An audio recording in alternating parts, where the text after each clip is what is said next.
Hello అండి. Cancer వ్యాధిగ్రస్తులు చాలామంది కంప్లెయింట్ చేసే ప్రాబ్లమ్ ఏంటంటే, అరచేతుల్లో కానీ, అరికాళ్ళలో కానీ మంటలు ఎక్కువగా వస్తూ ఉంటాయన్నమాట. అవి క్యాన్సర్ ప్రారంభమైనప్పుడు కానీ, క్యాన్సర్ ముదురుతున్నప్పుడు కానీ, లేదంటే క్యాన్సర్ ట్రీట్మెంట్‌లో కానీ రావచ్చనమాట. ఫస్ట్ అండ్ ఫార్‌మోస్ట్ కాజ్ ఏంటంటే, పారానెప్లాస్టిక్ సిండ్రోమ్స్ అంటారు. క్యాన్సర్ వచ్చేటప్పుడు క్యాన్సర్ ఎఫెక్ట్ అంటే క్యాన్సరు డైరెక్ట్‌గా ప్రవేశించకుండానే కొన్ని అవయవాలను పాడు చేస్తుంటది. అందులో పర్టిక్యులర్‌గా నెర్వ్స్ ఉంటూ ఉంటాయన్నమాట. దానివల్ల రావచ్చు.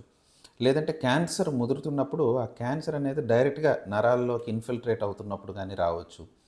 లేదంటే కీమోథెరపీ డ్రగ్స్ ఇచ్చేటప్పుడు ఏమవుతుందంటే పెరిఫెరల్ న్యూరోపతి అనేది డెవలప్ అవుతుందనమాట. అంటే నెర్వ్స్ తాలూకా సూపర్ఫిషియల్ లేయర్ డ్యామేజ్ అవ్వడం వల్ల ఈ ఈ నెర్వ్స్ తాలూకా ఎఫెక్ట్ మన కాళ్ళు, చేతుల్లో పాడైన నెర్వ్స్ తాలూకా ఎఫెక్ట్స్ కాళ్ళు, చేతుల్లో మంటల్లాగా వస్తూ ఉంటాయన్నమాట. దాన్ని పెరిఫెరల్ న్యూరోపతి అని అంటుంటారు. సో, ఈ రకాల కారణాల వల్ల ఇలా మంటలు వస్తూ ఉంటాయి.